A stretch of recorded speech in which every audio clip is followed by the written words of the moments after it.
Faly indrindra ry havana miarahabantsika rehetra tonga eto amin'ny fotoana ny mana isanandro indray ary dia faly hiaraka manomboka amintsika manomboka anio indray manko de tena hanomboka ny fiarahana mandinika baiboly vaovao sika ny antony dia hanomboka hatrany amin'ny Genesisy toko voalohany sika manomboka anio satria izany raha teo ny fandarana amin'ny mana isanandro sy ny karatry Mpiara-mamaky ny Baiboly. Ny Genesisy toko voalohany nodiny tsika anio manomboka amin'ny andininy voalohany ka hatramin'ny andininy 9. Alohan'ny andiny antsika izany dia hiara-mivavaka aloha isika. Andriamanitra rainazany an-danitro misaotra anao indrindra zahay noho ny famondramponao sy ny fitiavanao. Ka nahatraranay izao fotoan'izao indray azonay miara-mandinika ny teninao. Misaotra anao zahay fa fahasoavana avy aminao ry Tompo ao izany. Midera sy mankalaza anao zahay, manome voninahitra anao fa tsara ianao ry Tompo ao. Tsara ianao. Misaotra anao zahay no ity teninao ity izay anambara aminay zava-miafina tsy ho fantatray mihitsy raha tsy efa nampahafantarinao. Koa miangavy anao zahay Tompo, aoka mihitsy ny fanahinao masina no anazava aminay indray izay tianao ambara aminay anio ary mba ho voninahitra ianaranao ny vokatra zany eo amin'ny fiainany tsirairay. Amin'ny anaranao Jesosy no anaovanay izany vavaka izany. Amen. Genesisy toko voalohany andininy voalohany ka hatramin'ny andininy 9 no vakintsika. Vakintsika mianaran'ny Tompo izany. Tamin'ny voalohany Andriamanitra nahary ny lanitra sy ny tany. Ary ny tany dia tsy nisy endrika sady foana, ary aizina tambonin'ny lalina, ary ny fanahin'Andriamanitra nambomba tambonin'ny rano. Ary Andriamanitra nanao hoe misy mazava, dia nisy mazava. Ary hitan'Andriamanitra fa tsara ny mazava. Ary nampisarahin'Andriamanitra ny mazava sy ny maizina. Ary Andriamanitra nanao ny mazava hoe andro, ary ny maizina nataony hoe alina. Dia nisy hariva ary nisy maraina andro voalohany izany. Ary Andriamanitra nanao hoe misy abakabaka eo anelanelan'ny rano, ary aoka ampisaraka ny rano amin'ny rano izy. Ary Andriamanitra nanao ny abakabaka ka nampisaraka ny rano ambanin'ny abakabaka tamin'ny rano ambonin'ny abakabaka, dia nisy izany. Ary Andriamanitra nanao ny abakabaka hoe lanitra, dia nisy hariva ary nisy maraina andro 2 izany. Ray masino manamasinanay amin'ny fahamarinana, teninao ny fahamarinana.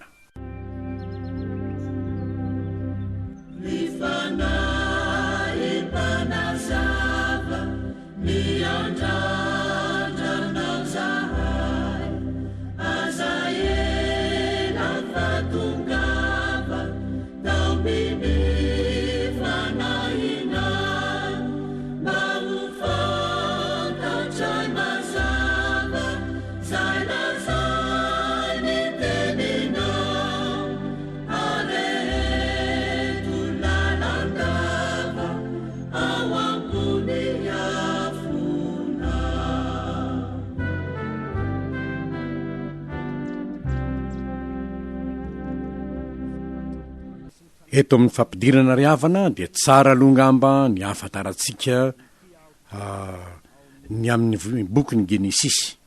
Ny boky ny Genesisy dia ny rehefa nydiniana dia ao anatin'ilay nataony Jesosy Tompo hoe lalàny Mosesy sy ny mpaminany. Lalàny Mosesy satria raha nitsangana tamin'ny maty izy dia niteny tamin'ny mpianany hoe tsy misy tsy ho tanteraka izay rehetra nanoratanahy amin'ny lalàny Mosesy. Ny boky ny Genesisy ny mpandinika ny soratra masina rehetra dia miara-manaiky fa Genesisy, Exodosy, Leviticus, Numéry, Deutéronomie, ireo boky 5 ireo dia Mosesy nanoratra azy. Noho izany dia tsy zavatra hoe niainany Mosesy izy ireo, fa ny famoronana dia nambaran'Andriamanitra tamin'ny Mosesy ao anatin'ilay atao hoe révélation na fanambarana manokana nataon'Andriamanitra tamin'ny Mosesy no nahafantarana ny tantarany Genesisy, satria fantatsika fa i Mosesy anie ka raha ohatra ka jerentsika ny bokin'ny Genesisy de tsy hitantsika any mihitsy anie ny tantaran'ny Mosesy. Tsy hitantsika any amin'ny Genesisy any ny tantaran'ny Mosesy fa ao amin'ny Eksôdôsy vao hita ny tantaran'ny Mosesy. Noho izany de nanoratra zavatra tsy niainany Mosesy, zavatra tsy fantany fa nampahafantarin'Andriamanitra azy ny amin'ny hoe izao ny zavatra nisy tany alohanao ry Mosesy, tany ampendohany zao rehetra zao. Zay zany any fanamariana tokony omena aloha ny amin'ny bokin'ny Genesisy. Genesisy na fiandohana, raha nivakitsika teo de misy fahamarinana anankiray ngeza be, de ny hoe Andriamanitra no nahary izao rehetra zao. Tamin'ny voalohany Andriamanitra nahary ny lanitra sy ny tany. Andriamanitra no nahary ny lanitra sy ny tany, ary manamafy zany ny Salamo 1:20. Any Jehova ny tany sy zay rehetra eo aminy. Inona no antony? Satria izy ny namorona azy. Ko de azy zany. Na iza milaza ho tompon'ny tany, mpisandoka fotsiny zany raha ohatra ka tsy manaiky izy, fa Andriamanitra ny nanome azy ny tany. Satria Andriamanitra tamin'ny voalohany nahary ny lanitra sy ny tany.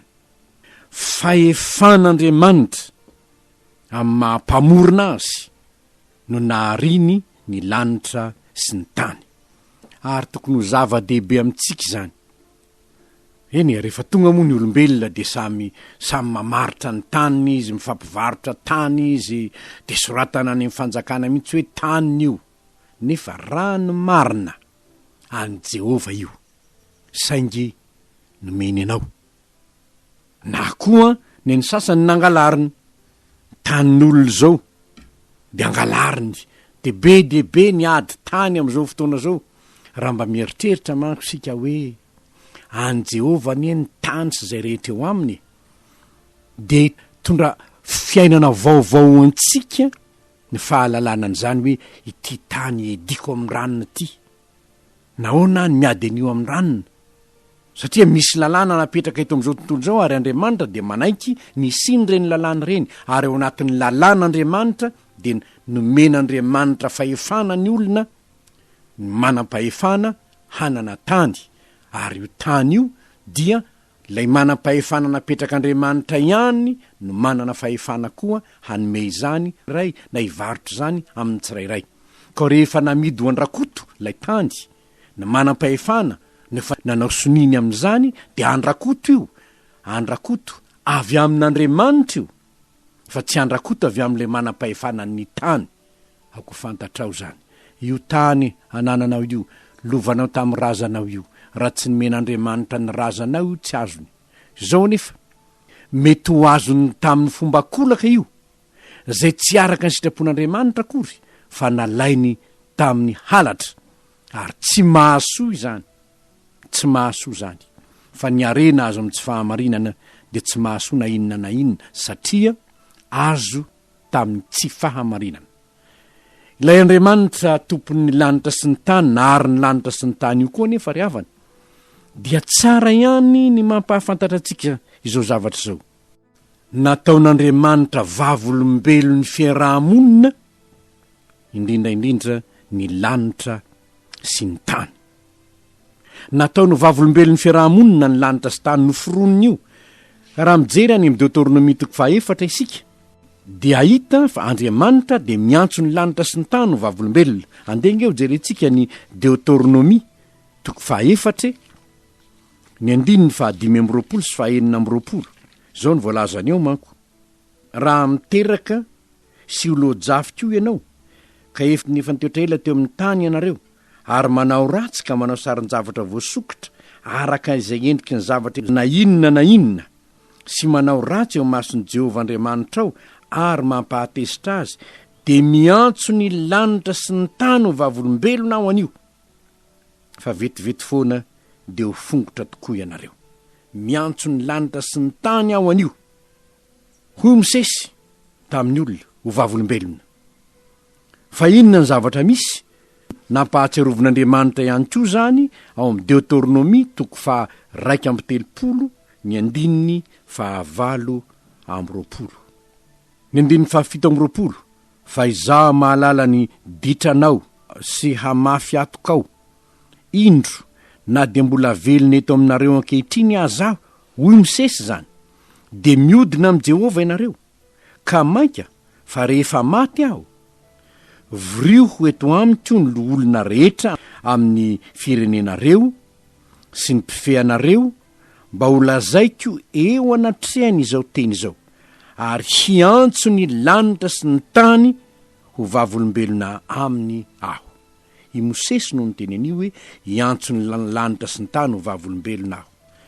Satria ao amin'ny andininy fa 7 amin'ny toko fa 30 amin'ny Deuteronomia dia zao no teny nambarany Mosesy koa: miantso ny lanitra sy ny tany aho anio ho vavolombelona aminareo, fa efa nataoko teo ny loanao ny fiainana sy ny fahafatesana ary ny fitahiana sy ny fanjonana, ko mifidiana ny fiainana mba ho velona ianao sy ny tanànakao. Miantso ny lanitra sy ny tany aho anio ho vavolombelona, hoy Mosesy. Ary Andriamanitra de manaiky izany, satria efa fantatry Mosesy zany tany aloha. Fantatry Mosesy zany nampahafantarin'Andriamanitra azy zany, fa nanao vavolombelona ny tany. Hitatsika zany ao amin'ny Genesisy toko fa 4. Genesisy toko fa 4 ny andininy fa 10 sy ny toko fa 20 andininy fa 1 amby-roapolo. Hoy izy amin'ny toko fa 4 andininy fa 10. Ary hoy izy, Jehova no niteny na ny tany tam'Kaina. Ary hoy izy, inona no nataonao? Ny feon'ny rahalahinao mitaraina amiko avy amin'ny tany.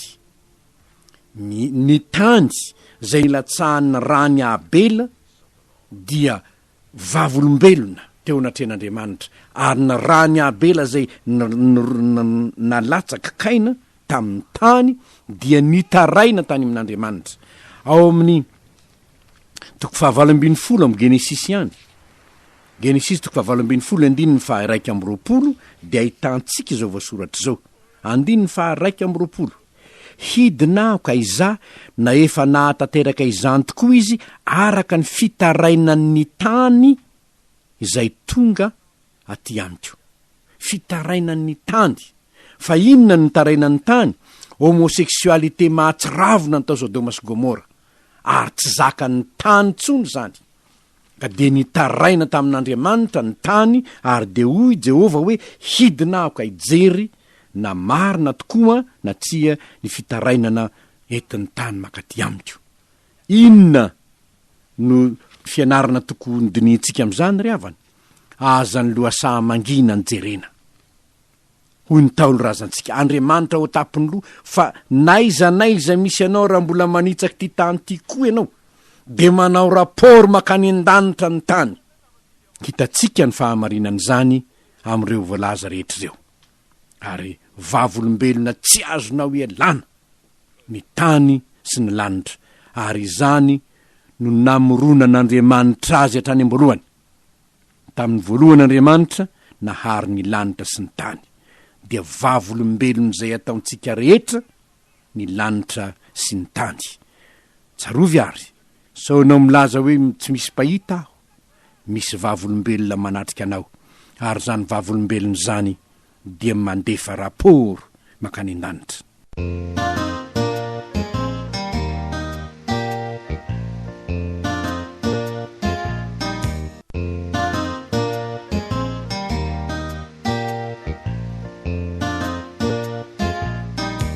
Fahamarinana faharoa zay hitatsika eto dia nizao ny hoe ny teny voalohany nivoaka ny vavan'Andriamanitra dia ny hoe misia mazava.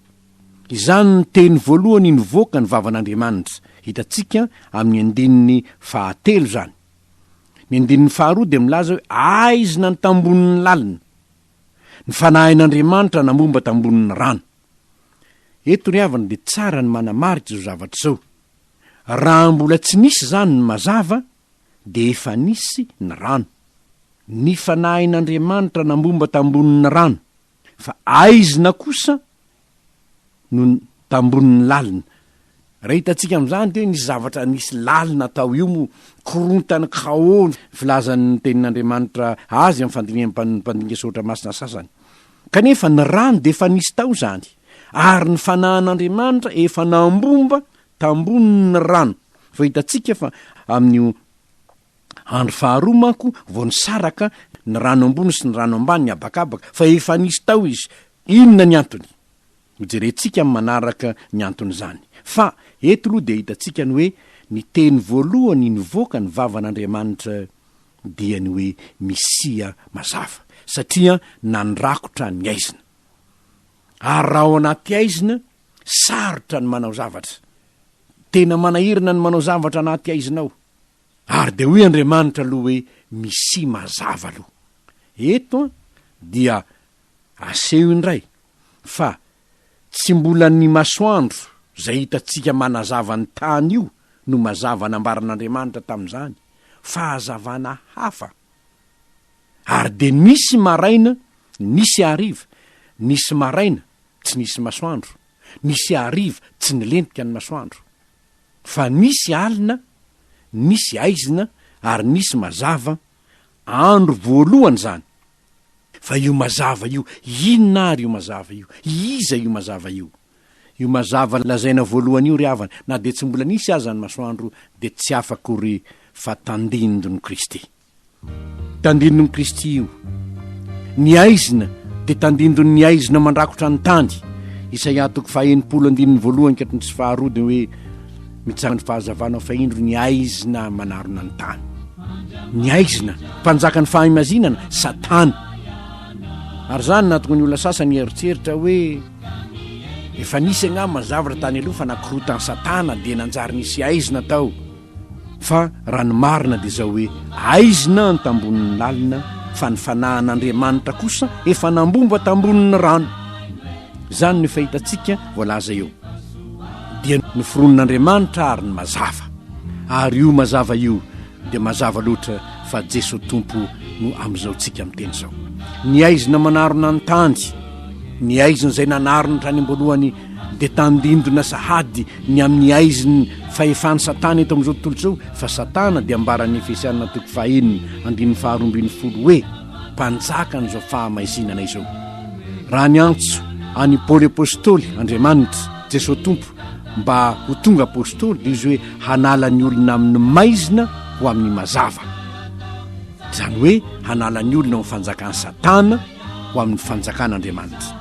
ary lay mazava tany am-pendohana de hitantsika amin'ny filazantsarany Jaona 1 tao ny tena mazava zay mahazava ny olona rehetra tonga am'izao tontolo zao iza io Jesosy Tompo io lay nilazany tenany hoe izao ny fahazavana zao tontolo zao zay manaraka ny tsy andeha amin'ny maizina fahana fahazavana ainy ary nahatonga azy iteny hoe izao ny fanamelohana tonga am'izao tontolo zao ny mazava nefa ny olona ny maizina toy izay ny mazava satria ratsy ny asany ary satria ratsy ny asany de tsy manana firaisany izy satria tsy mandeha ao amin'ny mazava izy fa jaona nilaza hoe raha mandeha eo amin'ny mazava isika tahaka azy eo amin'ny mazava dia manana firaisany isika nahoana moa ny korotana ny firenena nahoana ny korotana ny fiarahamonina tsy manana firaisana nahoana tsy miara mandeha amin'i Jesosy tsy mandeha amin'ny mazava misy zavatra konokononina misy zavatra fenipenina ny zavatra rehetra zay aseho de zany ny mazava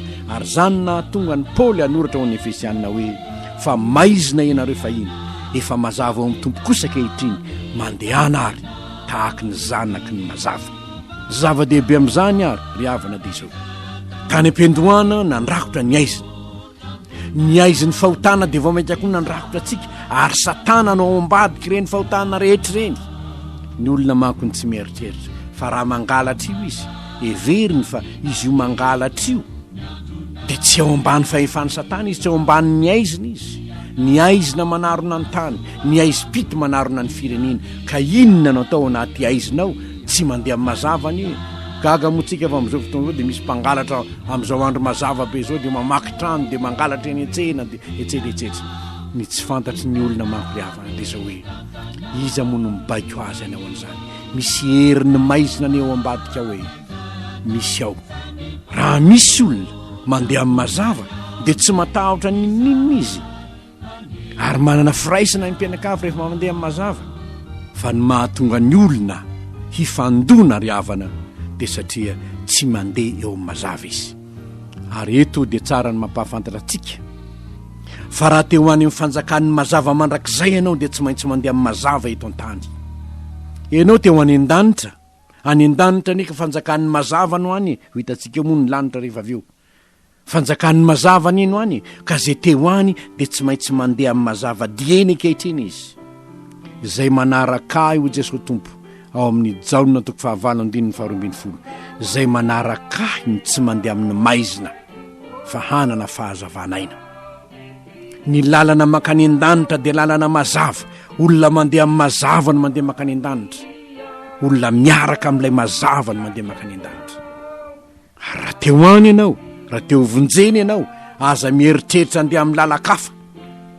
Satria raha hoy ny Tompo hoe zaho ny lalana sy fahamarinana ary fiainana, tsy misy olona makany amin'ny ray afa-tsy amin'ny alalako. Ny dikan'izany, raha mitady lalakafa izorana ho any an-danitra ianao dia ho very, nefa raha mizotra amin'ny lalana makany an-danitra ianao dia mandeha amin'ny mazava. Tsy maintsy mandeha amin'ny mazava. Mampalahelo dia izao aleon'ny olona ny maizina toy izay ny mazava satria ratsy ny asany. Tsy mety miara-mandeha amin'ny Jesosy Tompo izy, tsy mety izy.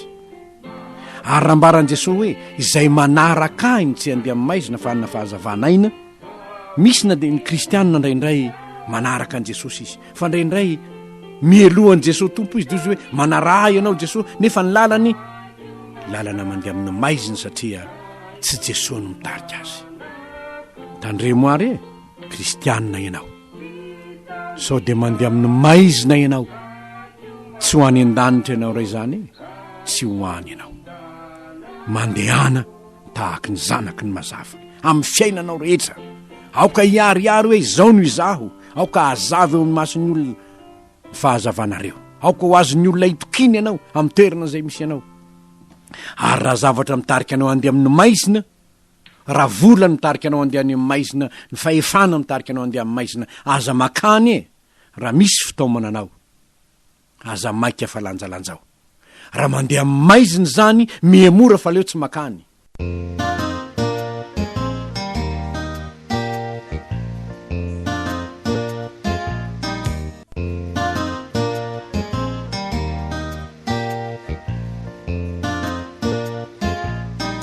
Fahamarinana fahatelo farany, ny abakabaka na lanitra hita maso no natao tamin'ny andro faharoa.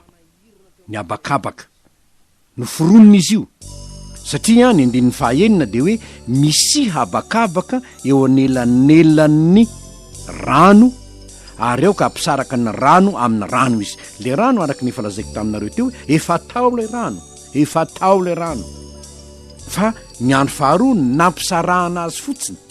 Fa nahoana re ny tao le rano hoe lay rano velona miboiboika ao anatin'ny olona manko dia tao lay fanahin'Andriamanitra nambomba tambonin'ny rano. Lay fanahin'Andriamanitra rano miboiboika ao anaty dia nambomba tambonin'ny rano, hita maso izy rehefa avy eo. Ka izao nosarahina ny rano ambonin'ny abakabaka sy ny rano ambanin'ny abakabaka. Ary inona natao hoe abakabaka? Ny andin'ny fahavalo no milaza hoe ary Andriamanitra nanao ny abakabaka hoe lanitra. Io hoe abakabaka hitantsika io zany, ny lanitra mangamanga hitantsika io zany dia abakabaka ny filazan'io, fataontsika ihany koa hoe lanitra le izy. Ary inona hoe mampisaraka ny rano ambony amin'ny rano ambany. Mba nijery ihany ary havana na fikarohana ihany aho inona ary ty rano ambony sy rano ambany ity. Ny mpandinika teny hoe abakabaka sy rano ambony sy rano ambany io dia samy manaiky fa ny hoe ny rano ambony dia ny rano zay hitantsika milatsaka ho ranon'orana rehefa avy eo, avy any amin'ny abakabaka any izy no milatsaka. Zany hoe misy rano any fa saingy tsy eto ambonin'ny tany izy fa any amin'ny abakabaka any. Eto ndraiky eo nefa ry havana dia tsara ny manamarika fa misy ny atao hoe lanitra voalohany dia io abakabaka hitantsika io zany, fa Paoly dia manambara lanitra fahatelo any amin'ny Korintianina faharoa toko faharoambin'ny folo. Korintianina faharoa toko faharoambin'ny folo, izao ny filazany nilazainy tamin'ny kristianina tany Korinto zany. Hoy izy hoe toko faharoambin'ny folo andininy faharoa sy fahatelo, mahalala olona anankiray ao amin'ny Kristy aho, tokony ho 410 taona lasa zay. Natao amin'ny tena na tsy tao amin'ny tena tsy fantatro. Andriamanitra no mahalala, ilay anankiray dia nakarina ho any amin'ny lanitra fahatelo. Ary mahalala ilay olona anankiray aho, natao amin'ny tena na tsy tao amin'ny tena tsy fantatro. Andriamanitra no mahalala, fa nakarina ho an'ny paradisa izy.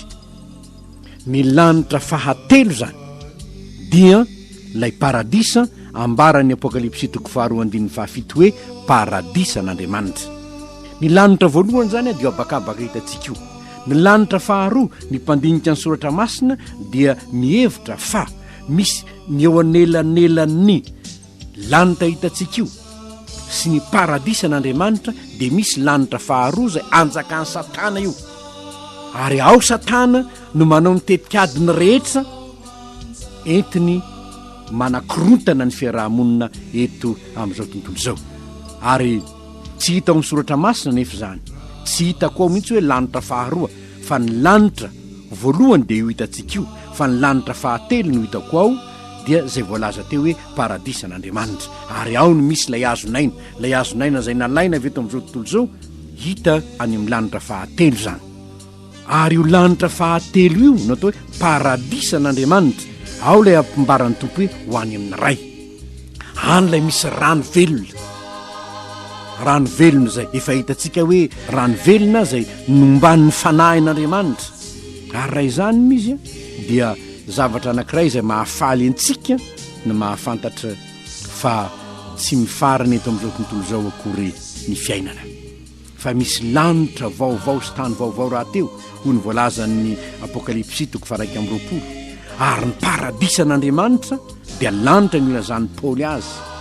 Fa ny marina dia izao, io lanitra hitanao io tsy ambombanao intsony io ndray andro any, tsy ambombanao intsony io ndray. Zao ny lanitra hitanao, lanitra mangamanga. Fa izao ho avy ny fotoana, tsy io lanitra mangamanga io intsony no hitanao, fa ny lanitra ny paradisa n'Andriamanitra. Teo any ianao raisolay mazava. Enganiery avana, tondra hero antsika zany, azo antsika manompo an'Andriamanitra. Ivavaka isika. Raha eo misotranao zahay fa na dia tsy fantatra aza ny tany am-piandohana, ianao nampahafantatra ny fa pahary anao ny tany sy ny lanitra.